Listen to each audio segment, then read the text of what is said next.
Academy. Let's crack it. नमस्कार दोस्तों, आप लोगों को याद होगा पिछले साल अर्मेनिया और अजरबैजान के बीच में जो नगोर्नो काराबाग का इशू था वो काफी हद तक रिजॉल्व हो गया था, क्योंकि नगोर्नो काराबाग को अजरबैजान ने हथिया लिया था। लग रहा था सारी चीजें रिजॉल्व हो चुकी है, पर अब एक नया डिस्प्यूट नगोर्नो काराबाग के अलावा अजरबैजान और अर्मेनिया के बीच में क्रिएट हो रहा है, जो आने वाले समय में एक बड़ी वॉर का कारण बनने वाला है, जिसकी धमकियां ऑलरेडी आ चुकी हैं। तो वो क्या कारण है उसे मैं शुभेंदु चौहान इस सेशन के अंदर डिस्कस करूंगा। बट आगे बढ़ने से पहले एक सवाल आप लोगों से पूछना चाहूंगा कि free and open Indo Pacific का आइडिया किसने इंट्रोड्यूस किया था? आपके ऑप्शन है इंडिया, ऑस्ट्रेलिया, यूनाइटेड स्टेट्स या जापान। जो सही जवाब है वो आप नीचे कमेंट के अंदर लिख के बताना। उसके बाद आपके कमेंट के ऊपर जो सही जवाब होगा उसके ऊपर मैं हार्ट पिन करूंगा, ठीक है। चलिए, इसके अलावा अगर आप लोग मेरे साथ में जुड़ना चाहते हो तो आप एसआरसी टेट टेलीग्राम ग्रुप के ऊपर जुड़ सकते हो। मेरे क्लास की अपडेट, पीपीटी, पीडीएफ सब कुछ आपको मिल जाती है। और अगर आप लोगों को यूपीएससी सीएससी की तैयारी करना है तो आप अनअकैडमी के ऑफलाइन क्लासेस के अंदर हम लोगों के साथ में जुड़ सकते हो। दिल्ली, करोलबाग, मुखर्जी नगर और प्रयागराज के सिविल लाइंस के अंदर हमारे ऑफलाइन सेंटर्स जो है वो खुल चुके हैं, जहां पर इंडिया के टॉप एजुकेटर आप लोगों को ऑफलाइन क्लासेस के अंदर पढ़ाने वाले हैं। तो बिल्कुल से आप इन सेशंस के अंदर जुड़ सकते हो। अगर आपको चाहिए कि यार अच्छा डिस्काउंट मिल जाए सर हमको इस कोर्स में, तो आप ना ऑफलाइन जाना, ऑफिस के अंदर मिलना, वो आपको पूरा कोर्स की डिटेल वगैरह बता देंगे, किस तरीके की आपकी स्ट्रेटेजी होगी, कैसे वन ऑन वन मेंटरशिप आपको मिलेगी, सारी डिटेल आपको मिल जाएगी। उसके बाद में उनको कहना कि मैं शुभेंद्र सर का स्टूडेंट हूँ, एसआरसी 10 कोड लगा दो, तो आपको 40% तक का डिस्काउंट मिल जाएगा। इसके अलावा आप अनअकैडमी के कोई और भी सब्सक्रिप्शन लेते हो, आप ऑनलाइन लो, आप ऑफलाइन लो, आप किसी भी सब्जेक्ट का लो, तो आप एसआरसी 10 कोड लगाओगे ना तो आपको डायरेक्ट डिस्काउंट जो है वो अवेलेबल हो जाएंगे। इसके अलावा दोस्तों एक और बहुत खास बात है कि अगर आप सेंटर तक नहीं जा पा रहे हो, आप अपने शहर के अंदर बैठे हो और आप सोच रहे हो कि यार शहर में बैठे बैठे मेरे को पता लग जाए कि यार ये कोर्स क्या है, किस तरीके के बेनिफिट होंगे, ताकि मैं पहले अपना डिसीजन ले लूँ और उस शहर में जाके फिर अपनी तैयारी करूँ, तो नीचे गूगल फॉर्म मैंने पिन कर दिया है, उस गूगल फॉर्म को खोलना, उसको फिल आउट कर देना, हमारी टीम जो है वो आपको रीच आउट कर लेगी, ठीक है। चलिए दोस्तों, अब समझने का प्रयास करते हैं यहाँ पे इशू क्या है। देखो, ये रीजन आपको दिखा दे रहा है, ये टर्की है, ये ईरान है, ये जॉर्जिया है, इधर ये पूरा रशिया है और इधर ये कैस्पियन सी है। इनके बीच में यहां पर ये दो रीजन, नगोर्नो काराबाख वाले रीजन के डिस्प्यूटेड कंट्रीज देखने को मिलते हैं, अर्मेनिया और अजरबैजान, जिसको मैं थोड़ा सा जूम करके यहां बता रहा हूं। ये अजरबैजान है, ये अर्मेनिया है। अजरबैजान एक इस्लामिक कंट्री है, अर्मेनिया जो है वो एक क्रिश्चियन कंट्री है, जिसके कारण से अजरबैजान के पास में नेचुरली यहां पर टर्की का सपोर्ट है। टर्की जो है वो अजरबैजान को हथियार वगैरह सप्लाई करता है। अब इन दोनों के बीच में नगोर्नो काराबाख का इशू क्या था, पहले उसको समझो। तो देखो, अर्मेनिया हो या अजरबैजान हो, पहले 1921 के अंदर जब सोवियत रशिया बन रहा था तो उसके अंदर ये जुड़े हुए थे, मतलब ये यूएसएसआर का भाग थे। फिर 1991 में जब यूएसएसआर टूट रहा था, उसके जस्ट पहले कंडीशन बन रही थी कि यार यूएसएसआर बहुत लंबे समय तक चलेगा नहीं। 1988 के अंदर ये नगोर्नो काराबाख की असेंबली ये घोषित करती है कि नगोर्नो काराबाग अर्मेनिया का भाग बनेगा, रिजोल्यूशन पास कर देती है। और नगोर्नो काराबाग को ज्योग्राफिकली देखोगे तो अजरबैजान में है, पर यहां पर जो एथनिक कम्युनिटी देखोगे वो अर्मेनियन है, वो क्रिश्चियन है, जिसके कारण से ये अर्मेनिया जाना चाहते थे। अब क्या होता है, 1991 में जब सोवियत रशिया टूटता है और अर्मेनिया अजरबैजान दोनों अलग देश बनते हैं, तो उसके साथ में नगोर्नो काराबाग को भी एक इंडिपेंडेंट स्टेट जो है वो घोषित कर दिया जाता है। बाद में अजरबैजान 1993 के अंदर के ऊपर अटैक करता है, तो अर्मेनिया जो है वो नगोर्नो काराबाग को बचाने आता है।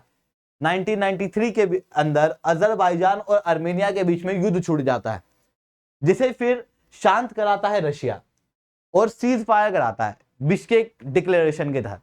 इस समय अर्मेनिया क्रिश्चियन कंट्री था, कई सारी क्रिश्चियन कंट्री अर्मेनिया को हथियार दे रही थी, अर्मेनिया बहुत पावरफुल था। ऐसी कंडीशन में अर्मेनिया ने नगोर्नो काराबाग को जीत लिया था और इवन अजरबैजान के भी 23% तक हिस्से को अर्मेनिया ने अपने पास ले लिया था। अर्मेनिया पावरफुल था क्योंकि सीज फायर एग्रीमेंट जब हुआ, तो जब सीज फायर एग्रीमेंट हुआ तो अर्मेनिया के पास में नगोर्नो काराबाग भी आ गया, वो 23% तक हिस्से भी आ गए। अब 2020 तक आते आते चीजें चेंज हो जाती है। अजरबैजान को इस्लामिक कंट्रीज का सपोर्ट मिलने लगता है, खास रूप से टर्की का, हथियार वगैरह मिलने लगते हैं, जिसके बाद अजरबैजान अर्मेनिया के ऊपर अटैक कर देता है। 2020 के अंदर फिर यहाँ पर युद्ध चलता है वही नगोर्नो काराबाख को लेके। रशिया फिर इसको शांत कराता है। फिर उसके बाद में 2022 के अंदर रशिया चला जाता है रशिया यूक्रेन वॉर में। पूरा क्रिश्चियन वर्ल्ड जो है वो फोकस होता है रशिया यूक्रेन वॉर पे। जब वहां पर युद्ध चल रहा होता है तो उस समय पर अजरबैजान इस रीजन के अंदर, यहां आप देख सकते हो कि नगोर्नो काराबाख पूरी तरीके से अजरबैजान है, अजरबैजान की ज्योग्राफी के अंदर है। ऐसी कंडीशन में नगोर्नो काराबाख के अंदर फूड, वाटर, इन सब चीज के सप्लाई रोक देता है। इवन आर्मेनिया भी यहाँ पर जो लचिन कॉरिडोर है उससे अब अपने सामान जो है वो नगोर्नो काराबाख के अंदर नहीं भेज सकता था, क्योंकि लचिन कॉरिडोर को भी पूरी तरीके से ब्लॉक कर देता अजरबैजान, जिसके कारण से नगोर्नो काराबाख के अंदर जो क्रिश्चियन कम्युनिटी है, जो आर्मेनियन एथनिक ग्रुप है, वो फिर इस रीजन को छोड़ के जाते हैं। 1,20,000 लोगों को इस रीजन को छोड़ना पड़ता है सितंबर 2022 के अंदर।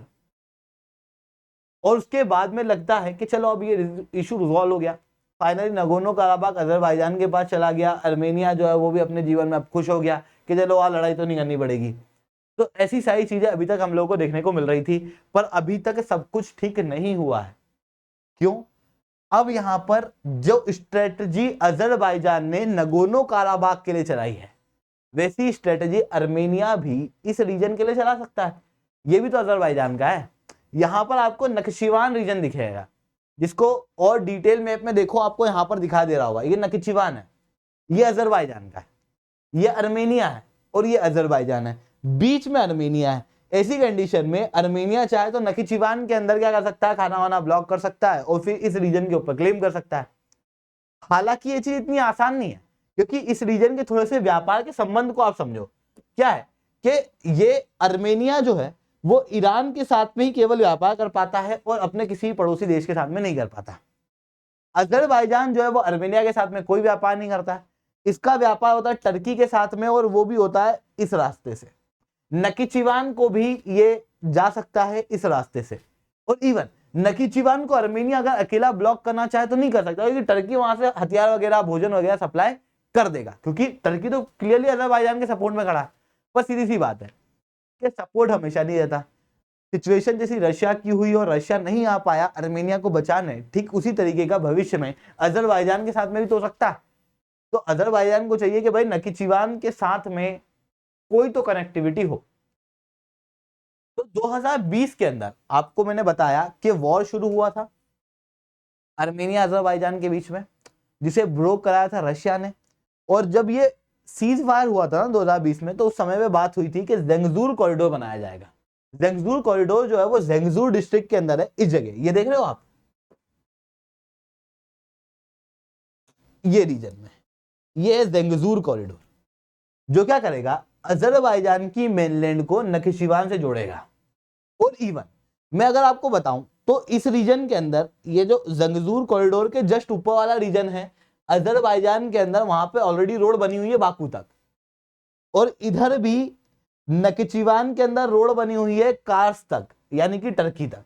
ऐसी कंडीशन में अगर जेंगजूर कॉरिडोर बनता है और ये शुरू हो जाता है, आर्मेनिया इसका एक्सेस अजरबैजान को देता है, तो अजरबैजान को एक्सेस कहां का मिल जाएगा, टर्की का भी बिल्कुल जा सकेगा।